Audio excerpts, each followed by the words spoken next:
ನೇತ್ರಾವತಿ ನದಿ ದಡದಲ್ಲಿ ಶವಗಳ ರಹಸ್ಯದ ಬೇಟೆ ನಡೀತಾ ಇದೆ. ಇಲ್ಲಿವರೆಗೂ ಕೂಡ ಅನಾಮಿಕಾ ಆ ಸ್ಥಳದ ರಹಸ್ಯ, ಶವಗಳ ರಹಸ್ಯವನ್ನ ತನ್ನಲ್ಲೇ ಇಟ್ಕೊಂಡು ಹೇಳಿಕೆಯನ್ನ ದಾಖಲಿಸಿದ್ದ. ಇದೀಗ ಆತನನ್ನ ಕರ್ಕೊಂಡು ಹೋಗಿ ಪೊಲೀಸರು ಆ ಒಂದು ಶವದ ಸ್ಥಳಗಳನ್ನ ಗುರುತಿಸುವಂತಹ ಕೆಲಸವನ್ನ ಮಾಡಿದ್ದಾರೆ. ಆತ ಯಾವ್ಯಾವ ಸ್ಥಳಗಳನ್ನ ತೋರಿಸಿದ್ದಾನೆ, ಅಲ್ಲಿ ಆತ ಇಲ್ಲೆಲ್ಲ ಏನೇನು ಆಗಿದೆ ಅನ್ನುವ ಮಾಹಿತಿಯನ್ನ ಕೊಟ್ಟಿದ್ದಾನೆ. ಅಷ್ಟು ಮಾತ್ರ ಅಲ್ಲ, ನೇತ್ರಾವತಿ ನದಿ ದಡದಲ್ಲಿ ಅನಾಮಿಕಾ ಓಡಾಡಿದ್ದಾನೆ. ಹಾಗಾದ್ರೆ ಈ ಒಂದು ಕಾರ್ಯಾಚರಣೆ ಯಾವ ರೀತಿಯಾಗಿತ್ತು, ಡೀಟೇಲ್ ಆಗಿ ನೋಡಿ.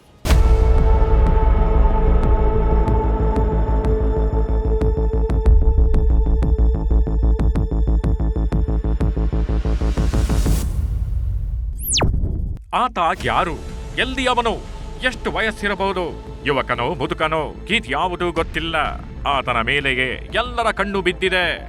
ಆತ SIT ಮುಂದೆ ಏನ್ ಹೇಳಿದ್ದಾನೆ, ಏನ್ ಸಾಕ್ಷ್ಯ ಕೊಟ್ಟಿದ್ದಾನೆ ಅನ್ನೋದು ಅವನಷ್ಟೇ ನಿಗೂಢ. ಈವರೆಗೆ SIT ಅಧಿಕಾರಿಗಳು ಕೇಳ್ತಾಗಿದ್ದ ಪ್ರಶ್ನೆಗಳಿಗೆ ಉತ್ತರ ಮಾತ್ರ ಕೊಡ್ತಾಗಿದ್ದ ಆತ ಈಗ ಬನ್ನಿ ನಾನು ಹೇಳಿದ್ದ ಸ್ಥಳಗಳನ್ನ ತೋರಿಸ್ತೀನಿ ಅಂತ ಅಧಿಕಾರಿಗಳನ್ನ ಕರ್ಕೊಂಡು ಬಂದಿದ್ದಾನೆ. ಆತನನ್ನ ಫಾಲೋ ಮಾಡಿರೋ ಅಧಿಕಾರಿಗಳು ನೇತ್ರಾವತಿ ಸ್ನಾನಘಟ್ಟಕ್ಕೆ ಬಂದಿದ್ದಾರೆ. ಅಲ್ಲಿ ಆತ ಹೇಳಿದ ಒಂದಷ್ಟು ಸ್ಥಳಗಳನ್ನ ಪರಿಶೀಲನೆ ನಡೆಸಿದ್ದಾರೆ. ನಂತರ ನೇತ್ರಾವತಿ ನದಿ ಪಕ್ಕದ ಕಾಡಿಗೆ ಹೋಗಿದ್ದಾರೆ. ಅಲ್ಲೂ ಕೂಡ ಅಲೆದಾಡಿದ್ದಾರೆ. ಗಿಡಗಳ ಮಧ್ಯೆ, ಮರಗಳ ಮಧ್ಯೆ, ಪೊದೆಗಳ ಮಧ್ಯೆ ಹುಡುಕಾಟ ನಡೆಸಿದ್ದಾರೆ. ದೊಡ್ಡ ಮಟ್ಟದ ಸಮಾಧಿ ಶೋಧನೆ ನಡೆಸಿದ್ದಾರೆ. ಈ ಸಮಾಧಿ ಶೋಧನೆಯಲ್ಲಿ ಅನಾಮಿಕಾ ತೋರಿಸಿದ ಸ್ಥಳಗಳೇ ಹೈಲೈಟ್. ಅದು ಬಿಟ್ರೆ ಹೈಲೈಟ್ ಆಗಿದ್ದು ಆತನ ಅಜಾನುಬಾಹು ದೇಹ.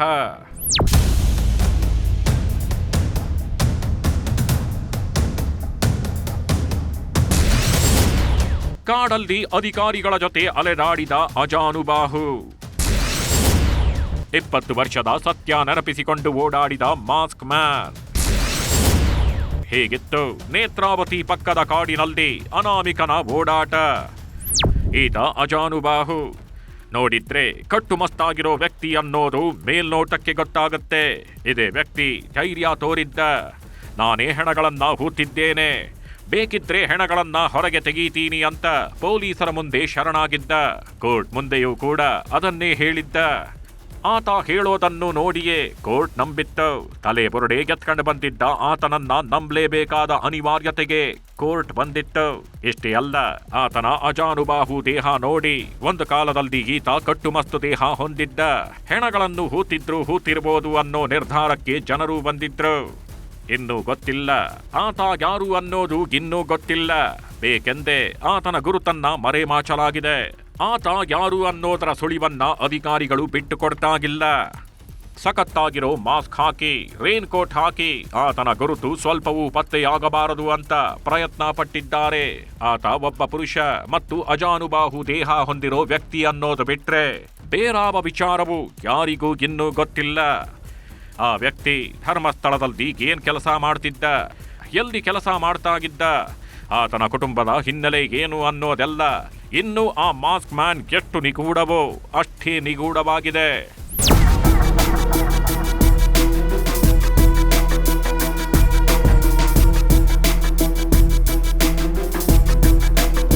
ಒಂದು ಬಾರಿ ನೋಡಿ, ಈತ ನೇತ್ರಾವತಿ ನದಿ ಸ್ನಾನಘಟ್ಟದ ಬಳಿ ನಡೆದುಕೊಂಡು ಬರ್ತಾಗಿದ್ದಾನೆ. ಆತ ಬರ್ತಾಗಿರೋದನ್ನ ನೋಡಿದ್ರೇನೆ ಗೊತ್ತಾಗತ್ತೆ ಆ ವ್ಯಕ್ತಿ ಎಂತ ಅಜಾನುಬಾಹು ವ್ಯಕ್ತಿ ಅಂತ. ಪೊಲೀಸರು ಮತ್ತು ತನಿಖಾಧಿಕಾರಿಗಳಷ್ಟು ಎತ್ತರಾಗಿರೋ ಆ ವ್ಯಕ್ತಿ ಸುಮಾರು 90ರಿಂದ 100 kg ಇರ್ಬೋದು ಅನ್ಸತ್ತೆ. ಮಾಸ್ಕ್ ಮತ್ತು ರೇನ್ ಜಾಕೆಟ್ನೊಳಗೆ ಇರೋ ಈ ವ್ಯಕ್ತಿ ಸಂಪೂರ್ಣ ಆರೋಗ್ಯವಾಗಿದ್ದಾನೆ ಅನ್ನೋದು ಕೂಡ ಗೊತ್ತಾಗತ್ತೆ. ಇದೇ ವ್ಯಕ್ತಿ ತನಿಖಾಧಿಕಾರಿಗಳ ಜೊತೆ ಓಡಾಡಿದ್ದಾನೆ. ತಾನು 20 ವರ್ಷಗಳ ಹಿಂದೆ ಎಲ್ಲೆಲ್ಲಿ ಶವಗಳನ್ನ ಹೂತಾಕಿದ್ನೋ ಆ ಸ್ಥಳಗಳಲ್ಲಿ ಓಡಾಡಿದ್ದಾನೆ. ಒಂದಷ್ಟು ಸ್ಥಳಗಳನ್ನು SIT ಅಧಿಕಾರಿಗಳಿಗೆ ತೋರಿಸಿದ್ದಾನೆ. 20 ವರ್ಷಗಳ ಹಿಂದೆ ಈ ಅಜಾನುಬಾಹು ವ್ಯಕ್ತಿ ಹೇಗಿದ್ನೋ ಗೊತ್ತಿಲ್ಲ. ಆದ್ರೆ ಒಂದು ಕಡೆಗಿಂದ ಮತ್ತೊಂದು ಕಡೆಗೆ ಶವಗಳನ್ನ ಸಾಗಿಸ್ತಿದ್ದ ಅಂತಂದ್ರೆ ಗಟ್ಟಿಮುಟ್ಟಾಗೇ ಇರ್ತಾನೆ ಅಂತ ಊಹೆ ಮಾಡಿಕೊಳ್ಳಬಹುದು.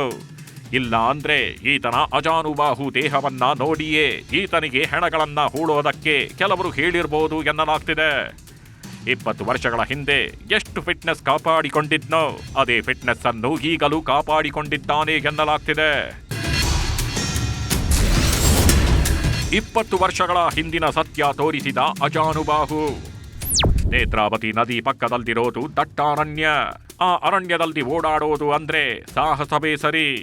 ಇಂಥ ಸ್ಥಳದಲ್ಲಿ ಓಡಾಡಿ ತಾನು 20 ವರ್ಷದ ಹಿಂದೆ ಎಲ್ಲೆಲ್ಲಿ ಹೆಣಗಳನ್ನ ಹೂತಿದ್ದೆ ಅನ್ನೋದನ್ನ ತೋರಿಸೋ ಕೆಲಸ ಮಾಡಿದ್ದಾನೆ ಆ ಮಾಸ್ಕ್ ಮ್ಯಾನ್.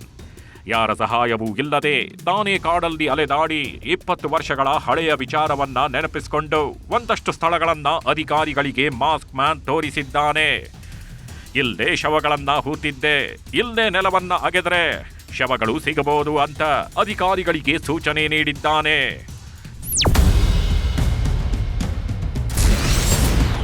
ಮೊದಲು ತಲೆಬುರುಡೆ ತೆಗೆದ ಜಾಗವನ್ನ ಅನಾಮಿಕ ಅಧಿಕಾರಿಗಳಿಗೆ ತೋರಿಸಿದ್ದಾನೆ. ಅಧಿಕಾರಿಗಳಿಂದ ಆ ಸ್ಥಳದ ಪರಿಶೀಲನೆ ನಡೆದಿದೆ. ಆ ಜಾಗದಲ್ಲಿ ಮಣ್ಣು ಸೇರಿದಂತೆ ಹಲವು ವಸ್ತುಗಳನ್ನ ಸಂಗ್ರಹಿಸಿದ್ದಾರೆ ಅಧಿಕಾರಿಗಳು.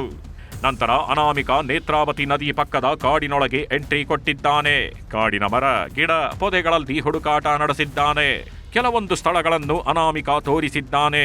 ಶವಗಳು ಸಮಾಧಿಯಾದ ಸ್ಥಳಗಳ ಬಗ್ಗೆ ಅನಾಮಿಕ ಮಾಹಿತಿ ನೀಡಿದ್ದಾನೆ. ಈಗ ಸದ್ಯಕ್ಕೆ ಕೆಲವೊಂದು ಸ್ಥಳಗಳನ್ನ ಅನಾಮಿಕ ತೋರಿಸಿದ್ದಾನೆ. ಅವುಗಳನ್ನ ಸಂರಕ್ಷಣೆ ಮಾಡಬೇಕಿರೋದು ಪೊಲೀಸರ ಕರ್ತವ್ಯ. ಅದಕ್ಕಾಗಿ ಪೊಲೀಸರು ಕೆಲವೊಂದಷ್ಟು ಕ್ರಮಗಳನ್ನ ಕೈಗೊಂಡಿದ್ದಾರೆ. ಆ ಕ್ರಮಗಳು ಏನೇನು ಇಲ್ಲಿದೆ ನೋಡಿ. ಅನಾಮಿಕ ವ್ಯಕ್ತಿ ಗುರುತು ಮಾಡಿದ ಸ್ಥಳದಲ್ಲಿ ಪೊಲೀಸರು ಅಲರ್ಟ್ ಆಗಿದ್ದಾರೆ.